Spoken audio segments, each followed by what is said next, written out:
Hello, everybody. This is Derek Boykin. I am doing a live interview with Brigitta.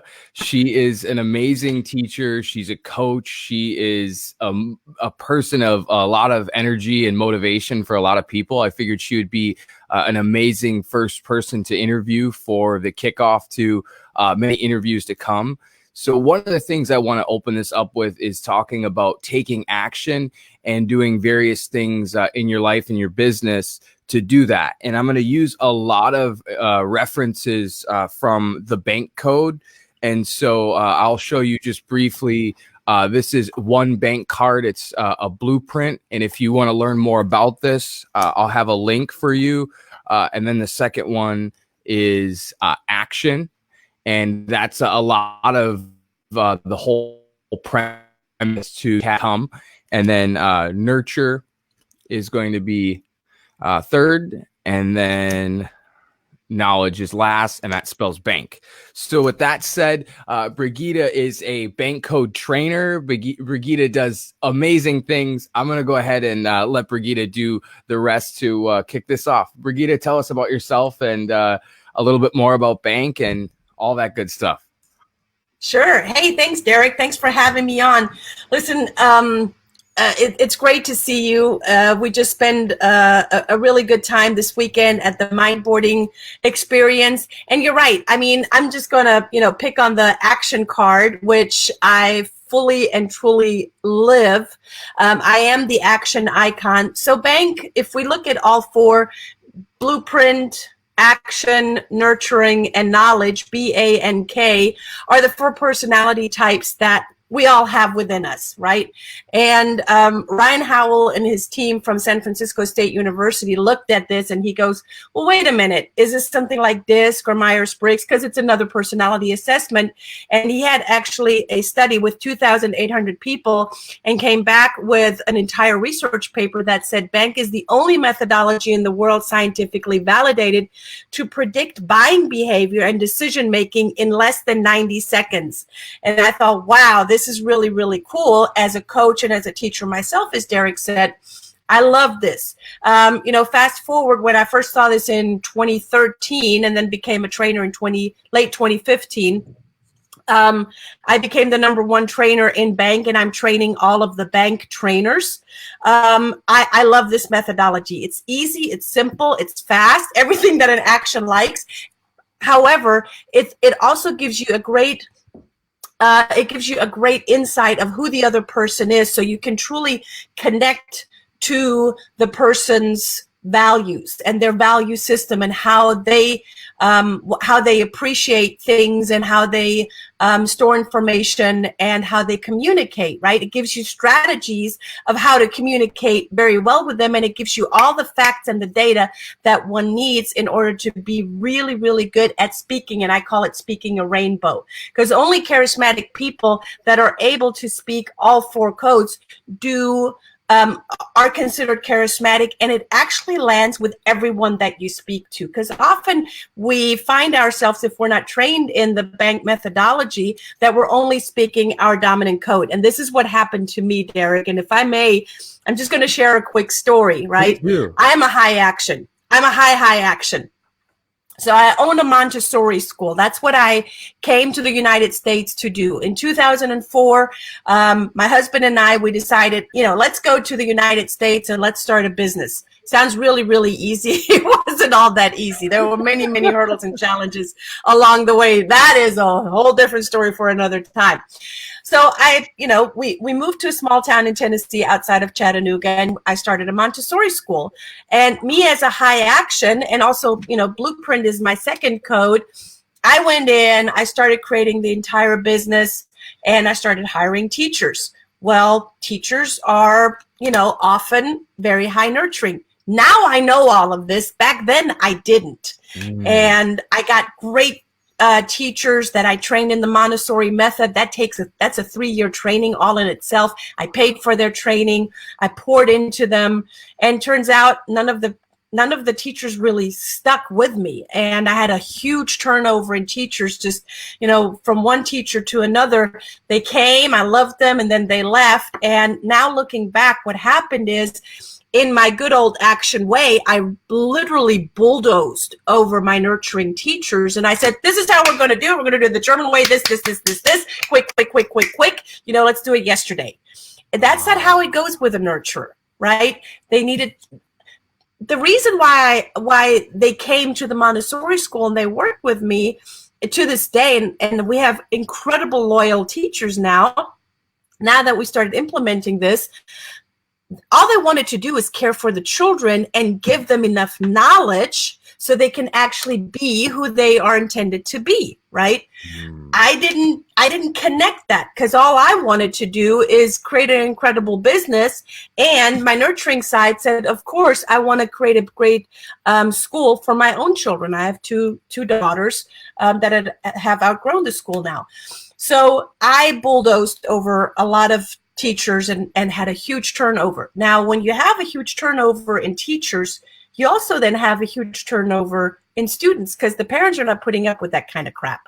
Excuse my French. And so they pull their children down. They're like, look, if you cannot keep teachers, then we got to take our children elsewhere. So that was a real problem. And then I found the bank methodology, and I started, first of all, applying it in my own life and learning to, hey, not everyone speaks action first. It's not everyone's dominant code. Wow, what a surprise. Not everyone speaks action. What are you talking about, Brigitta?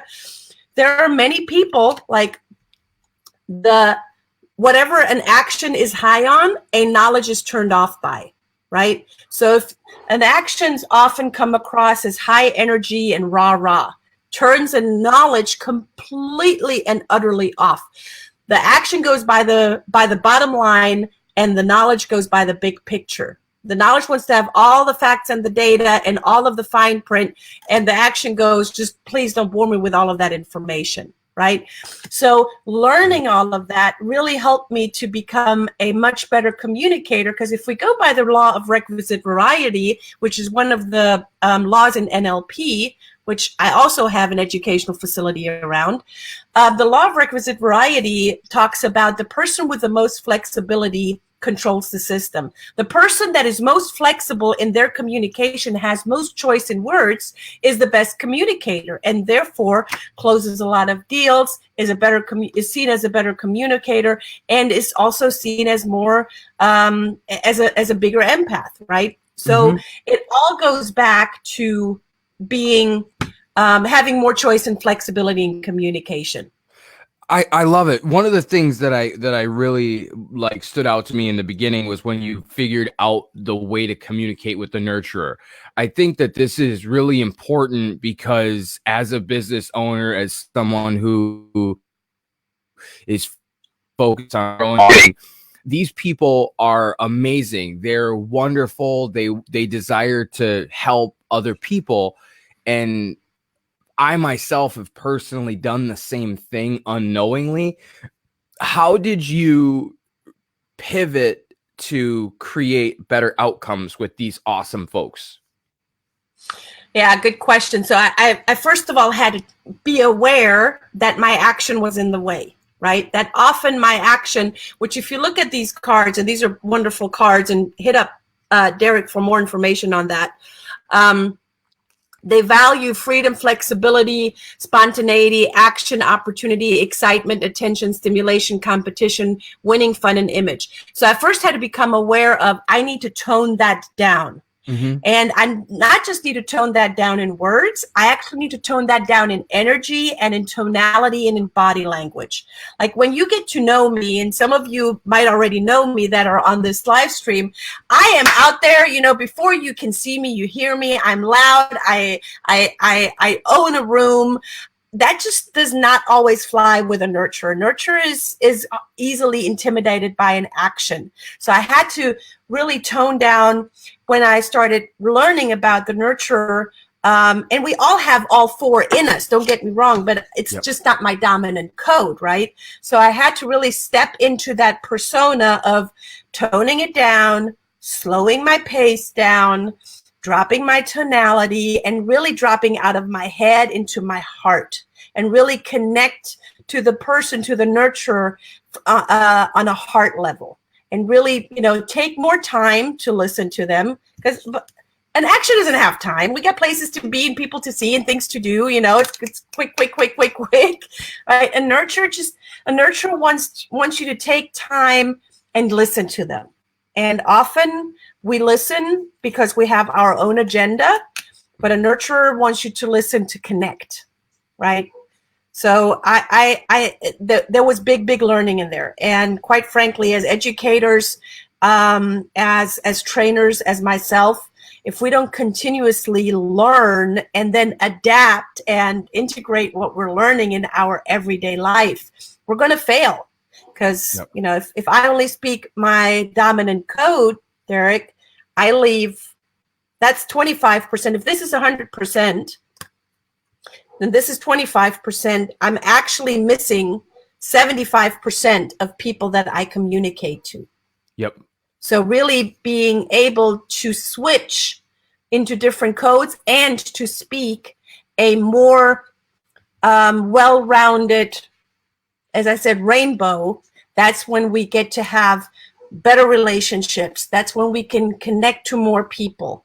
That's when people are able to, where it, I said something this morning and I wrote it down. Sometimes just really cool stuff comes out of my head and then I got to write it down. I said, we all want to be heard, but you've got to learn the language pattern to be understood. This is a great way of a language pattern for other people to be understood and for me to understand other people. But first I got to be aware of it. If I'm not aware of it, that there's a big problem, that I'm not speaking all four codes, then, I'm probably not going to learn. And I had to, it was a hard lesson. The problem that I had with a huge turnover in my business, that was a big financial lesson. So, unless you really fall down, that's when you start learning. The biggest things to even, to pivot is to really understand how learning the communication styles of these four codes or of these four cards, however we want to, introduce this to the audience, because this is going to be a lot of how I speak in the future. It really comes down to that turnover in any business, whether you're a teacher, whether you're a consultant, whether you're a health club. When you have turnover, it's not good. You said it impacted the students, because now parents are like, well, you can't keep a teacher in the classroom. Why do I want my kid there?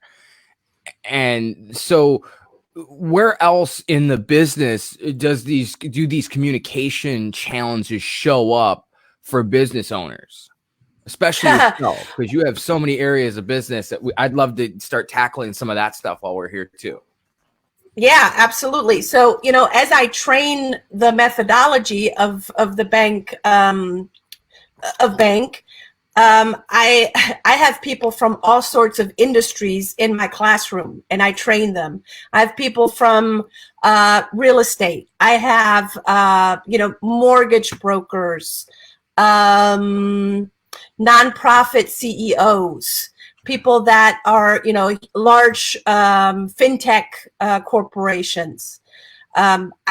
Literally any industry, any profession that you can imagine, I train them, and bank applies to all of them. And first I asked myself, well, why? And then I immediately gave myself the answer, and that is, we all communicate. The first and foremost way to build relationship and build rapport is by connecting to the other person. Now, is it easy when we've all gone to networking events. I hope that you guys do.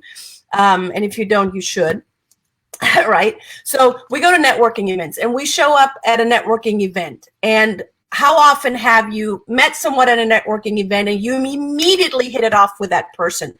Probably, if you look back, that person is the same code as you are.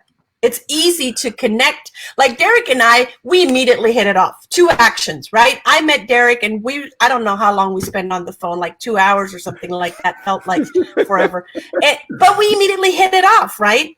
Because we spoke each other's language. Think of it this way. And I might throw you a little curveball for the people that are watching us live and on the recording. Wenn ich jetzt mit euch Deutsch spreche, dann versteht ihr kein Wort. If I speak German with you, you guys have no idea what I'm saying. Therefore, you and I cannot build rapport because you literally have no idea what I'm saying. How often do we do that at a networking event where I'm speaking my dominant code and it's just not landing with the person and you're just not on the same level? How often does that happen in relationships, in romantic relationships with a husband and a wife or a mother and a daughter or whatever it is? We're not on the same page if we are not the same code, and we cannot speak the same language if we're not aware that we're speaking a different language, that we're speaking a different coded language, right? So how does it show up in my business? It shows up the minute I pick up the phone and answer someone's phone call. You know, when if someone calls the NLP Institute of Atlanta and the call comes through to me, I first listen. I ask some open-ended questions and I listen and I make notes. What am I hearing first? Am I hearing knowledge first? They want to learn a whole lot of information. They want to have all the facts and data. Okay, great. I'm going to make me a little note on that. Are they visual, auditory, or kinesthetic? That's for another time. But then I'm also listening to that so I can speak. Now that I'm aware of it, I can actually speak their language back, right? As I then go into, say I built great rapport with that person, which I usually do, and then they become a client. They come to our course or they are a one-on-one coaching client. Now I have made note in my contacts in our active campaign that person is a KNAB. Now I know exactly what their code is, so I can speak their code back. And when I write an email, I can send them an email in their code. You know, that's how we buy. If my message lands with you, then you will buy. When my message lands with you or my communication lands with you, you're actually able to get unstuck to do the things that you want to do. But it's not about you understanding me. That's not what it's about. It's me making the effort to understand you. And that's where most people, they just have a disconnect for whatever reason. It is not about me. It is about you. It's my effort to understand you. Yeah, you know, this is funny because you had mentioned earlier what turns an action on, and my camera's not going to hit the autofocus yet, turns a knowledge off. And so that's something that I want you to elaborate on more. I want to briefly state that I am a high action and a high knowledge. And in my experience, when I have had my wins, when I've had wins that are, people are like, bro, you knocked it out of the park. When I look in the mirror and think, bro, I knocked it out of the park, it's because I took the knowledge that I didn't have, and I parked the knowledge card and I showed up in all action. And so that to me has personally been a journey to balance, because I'll show up and I'll want to dissect down to the molecular structure of something, and taking action is like a foreign language when I get stuck in these rabbit holes. How can you elaborate on that? Because that's something I'm confident that some of our viewers are going to go back and think like, hey, I'm totally action at the end and I've got knowledge up front. So take that away. How do you see that? How can people, you know, find themselves applying enough of what they have to move forward? Right. So thank you for that. As I said earlier, we're all 4 it's just the configuration of what is our dominant code and what is our second code. Like, for instance, my dominant code is action, my second code is blueprint, my third code is nurture, and my fourth code is knowledge. That doesn't mean, though, that I do not enjoy learning and the facts and data.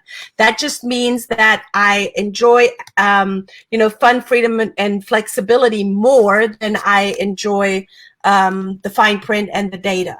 So since we are all four, it again starts with the awareness. Where is your action? So we are at the end of this year. We are at the end of 2019, and I have, as I said earlier, Derek and I have been at a mindboarding experience that I have put on this past Saturday and live streaming it. And it's all about getting into action. It's about, getting clear and collecting the data. What is it that I'm creating in 2020, and creating a structure around it and making sure that we're well connected. But then at the end, it is really what's going to get you to all of those things that you put on your mind board is getting into action. And we all have the action in us. So don't ever, ever, ever use this as an excuse and say, oh, my action is last.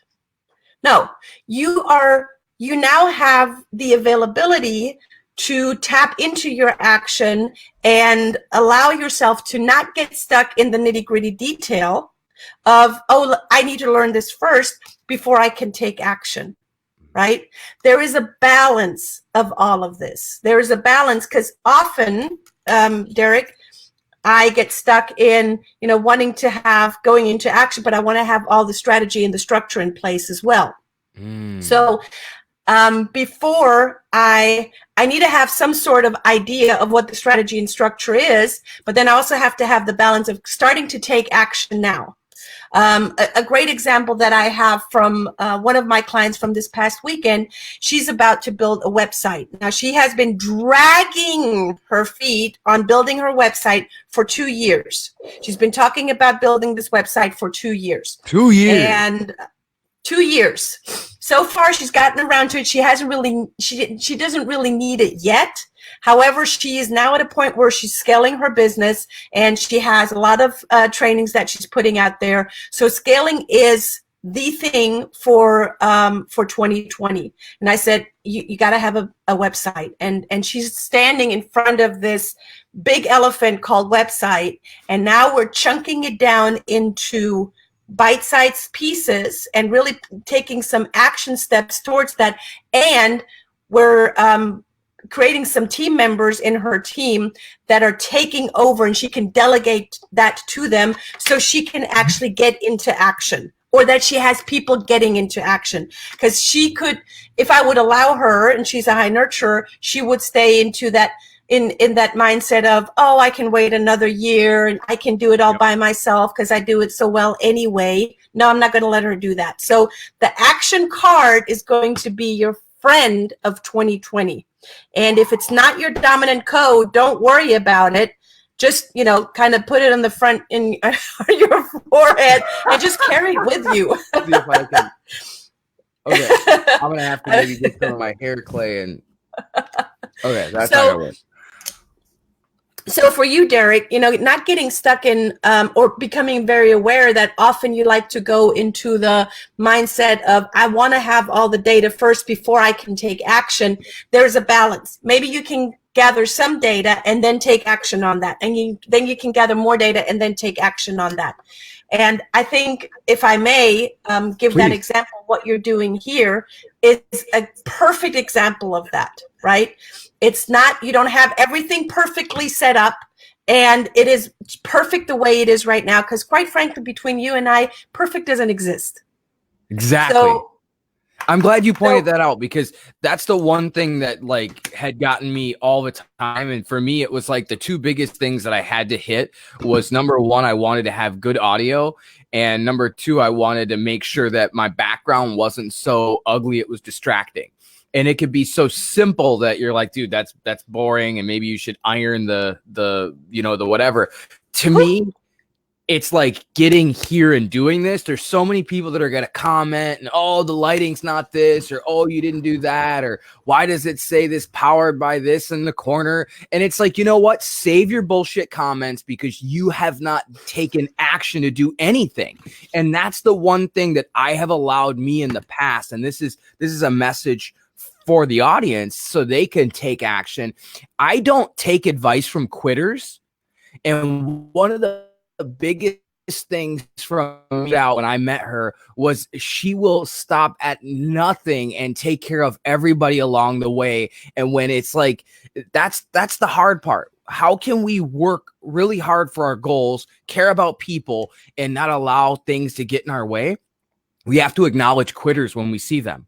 And acknowledging them is acknowledging them to ourselves, because they will suck up as much of our energy as they can, dancing around, give me more data, I need this, I need some facts. And so as I ramp that back down, nothing will ever be perfect. And I get that. And taking action is exactly why I said you would be an amazing first guest.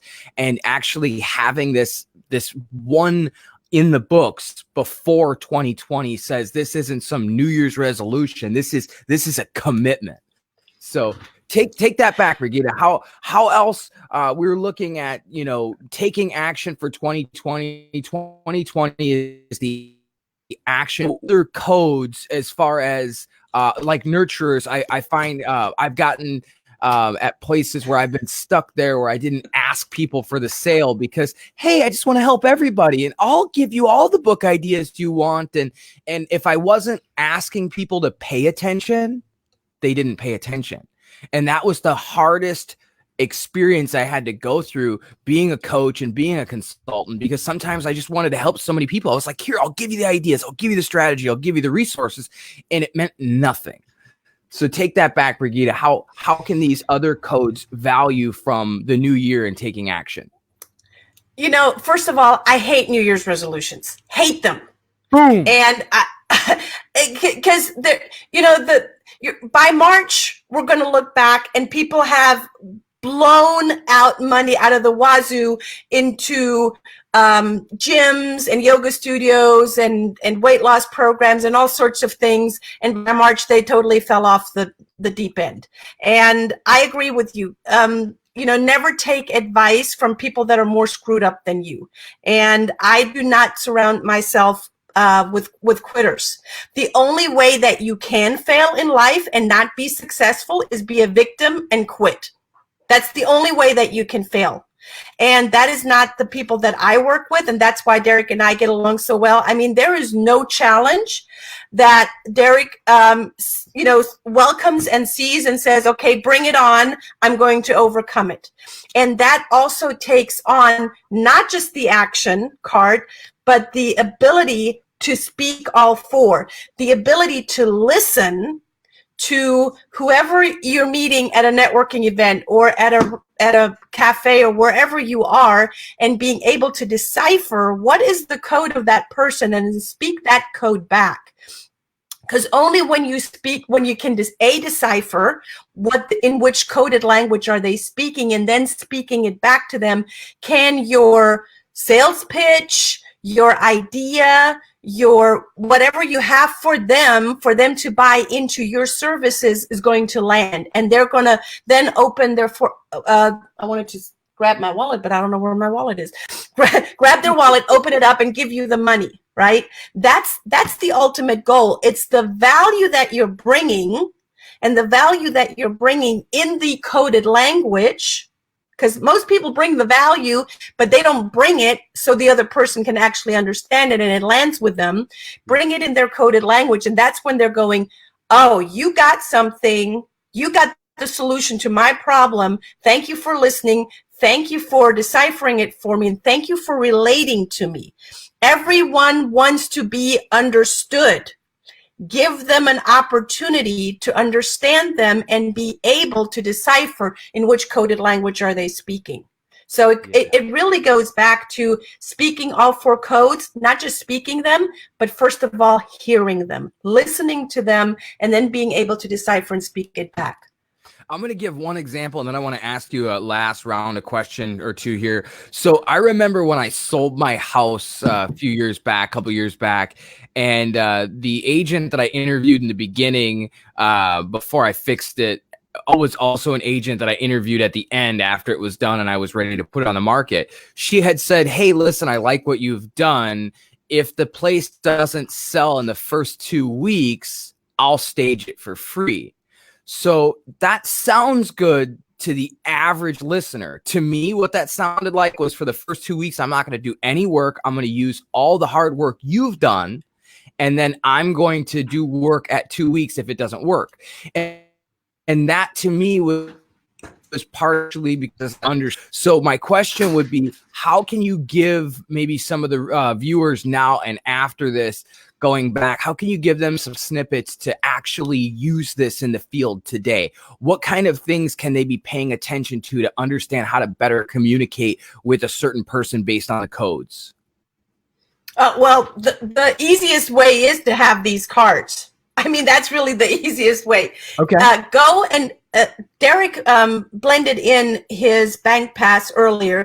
There it is, mybankcode.com/Derek. Go and crack your code there. Get in touch with Derek, get your cards. And it's very easy. Here it is. Here's a script of how you're going to use these cards. Do me a favor, read the information on these cards that will help me assort them in order from what you value most to what you value least. That will help me to serve you better and both save us time. That's really how you're going to not have to guess or assume on how to communicate with someone, but really it gives you an idea of what is their dominant code and then speak that code back. That's it. And Derek will help you, set you up with these cards and set you up with the bank pass. But that's, going through what I teach in 2 days in like 2 minutes, it's going to be really hard. It really depends on the setting and what they say and what your code is and what their code is. At the end of the day and at the beginning of your conversation, it really is about learning to listen. What is there? Is there maybe a hidden agenda? And if there is a hidden agenda, for what reason is there a hidden agenda? Is the hidden agenda for their gain or for your gain? Is there a hidden agenda where it can be a win-win? My business ethics is if it's not a win-win or a win-win-win, I'm not in it to win it. So you're out. Okay. So those are just some pointers that I want to give you, but have these cards, use them. They're easy. They're simple. Like I said, it's the only methodology in the world scientifically validated to predict buying behavior in less than 90 seconds. So with these cards and the script that I just gave you, that's how you can, tap easily into someone's value system.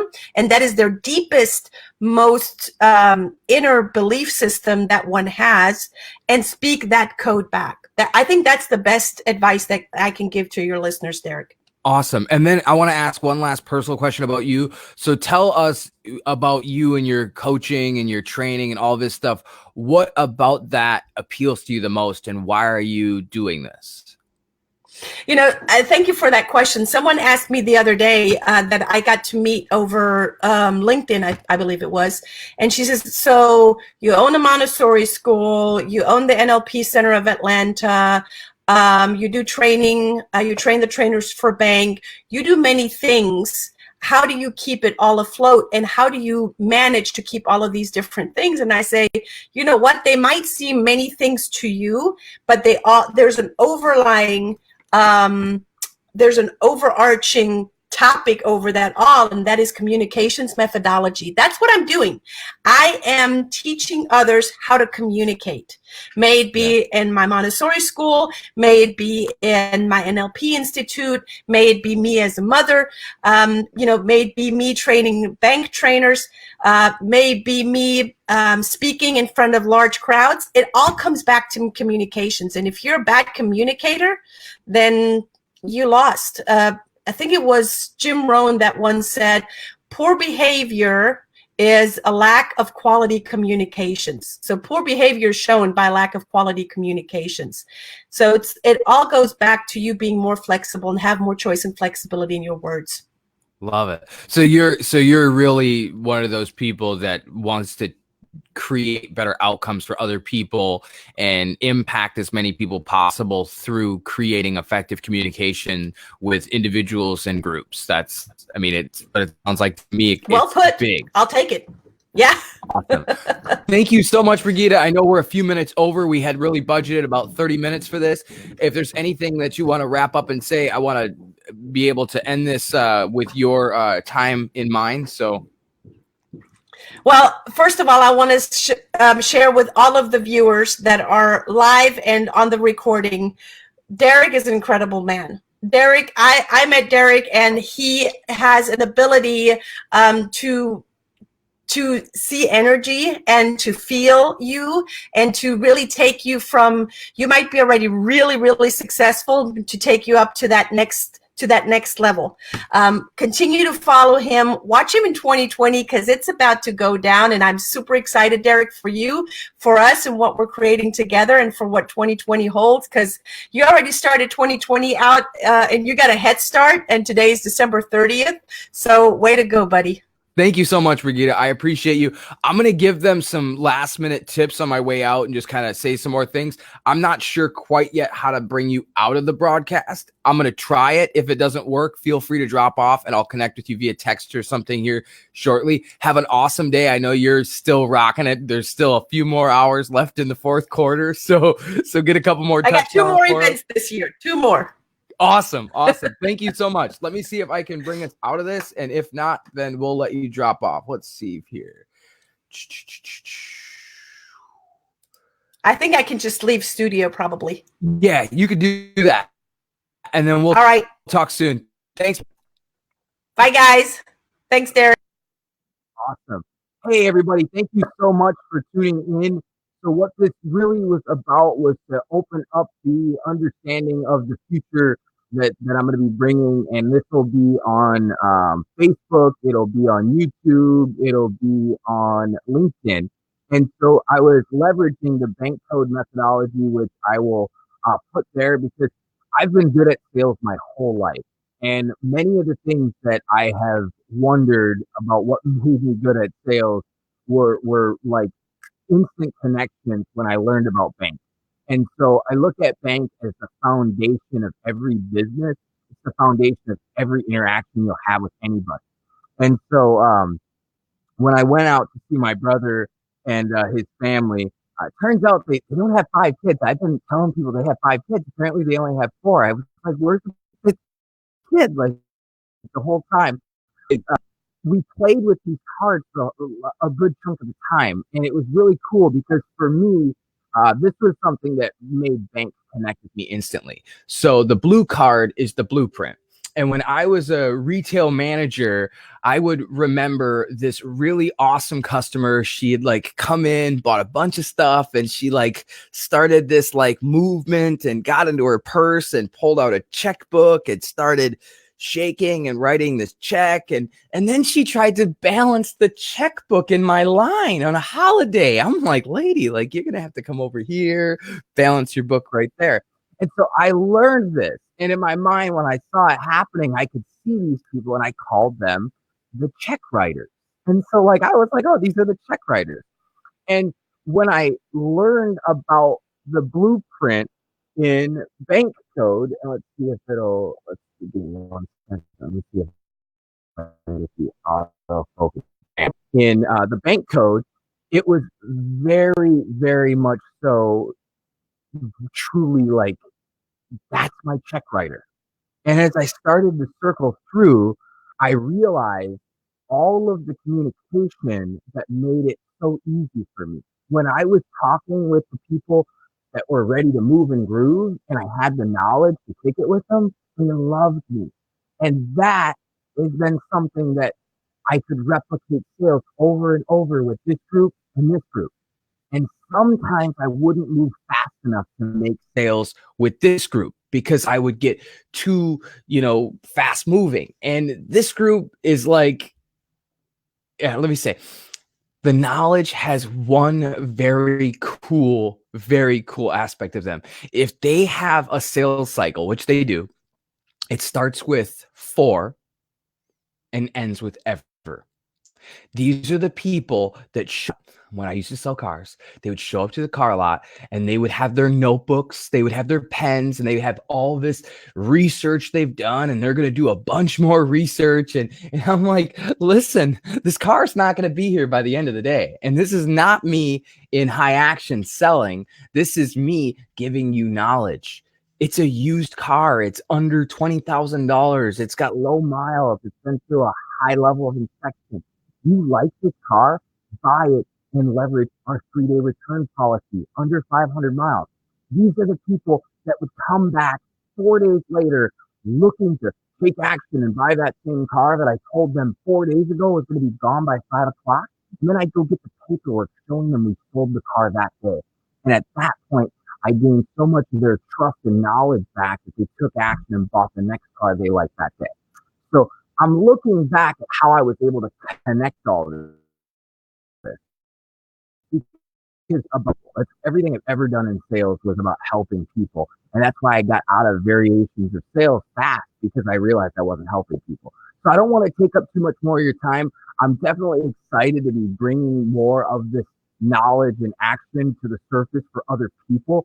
Because once we truly start to dive into the rest of where this is going, when I start interviewing more people that are taking action, and we start to look at how every code is a winning code, yet there are codes that can get in their own way. And I happen to have a code that I've gotten in my own way at times. And by having that willingness to share that with you, there's someone out there right now.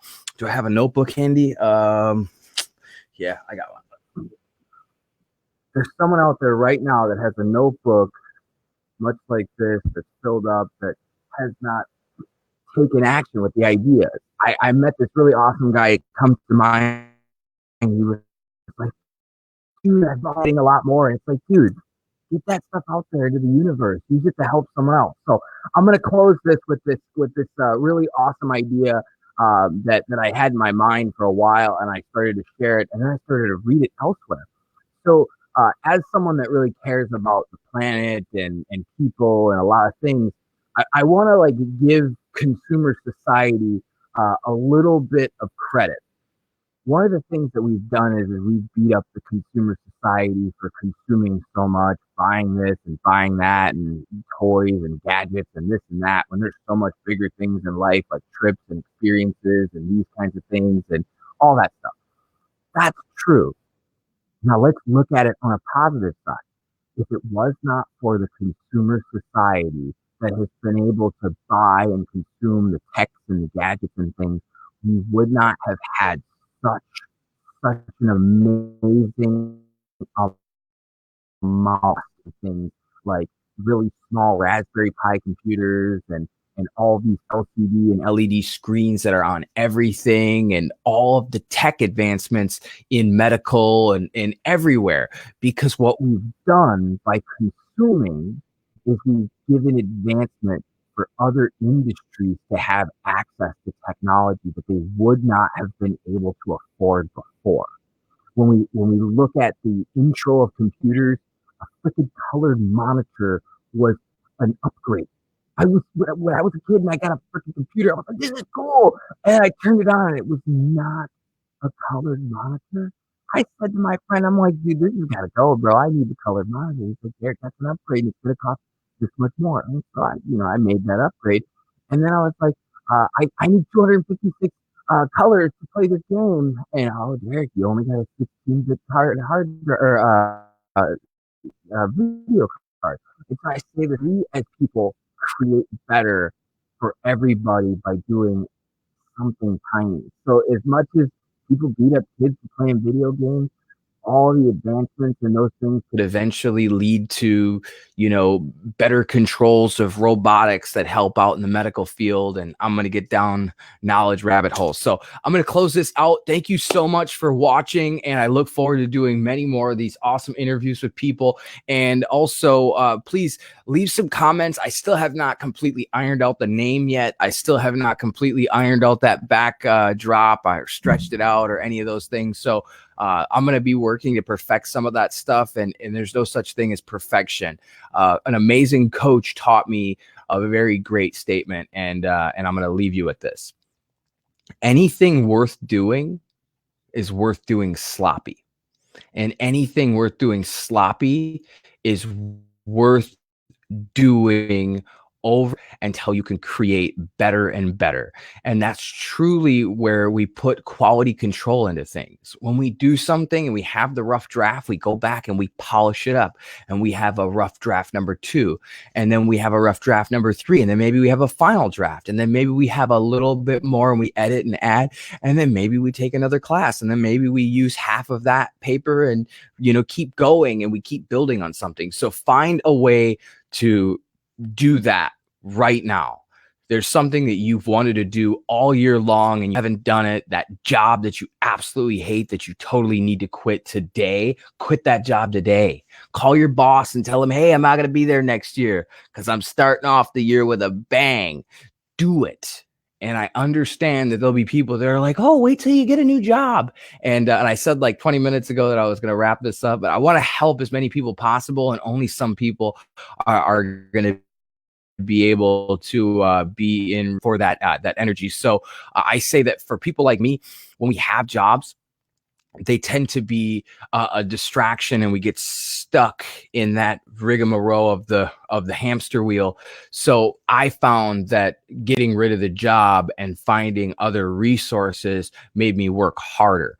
That was old versions of me. May I still say that? I haven't, worked in that setting for a while due to my experiences. I truly love companies and business, and not all of them operate from the methodologies that would work for me. So that's what I work with my my clients on, is to put better solutions in place for their employment culture to truly grow and build their brand from things of authenticity. I could sell anything so long as I can attach myself to it, and I would love that product or shame or any sort of thing like that, sharing or selling that product to any of my loved ones, whether I talk to them every day or semi-annually or anyway. So I'm going to go. It's 46 minutes. Thank you so much for listening. And I look forward to doing many more of these. Have a rock star rest of 2019 and go into 2020 with a bang. Clarity. 2020 is clarity. If you do not have an eye exam on the books, get one now, because 2020, I'm going to need your focus. I'm going to need your focus on everything you've ever wanted. Go get it. Thank you so much, everybody. Have a great day. Let's see. How do I end this without ending this so I can? All right. Let's see here. Bye.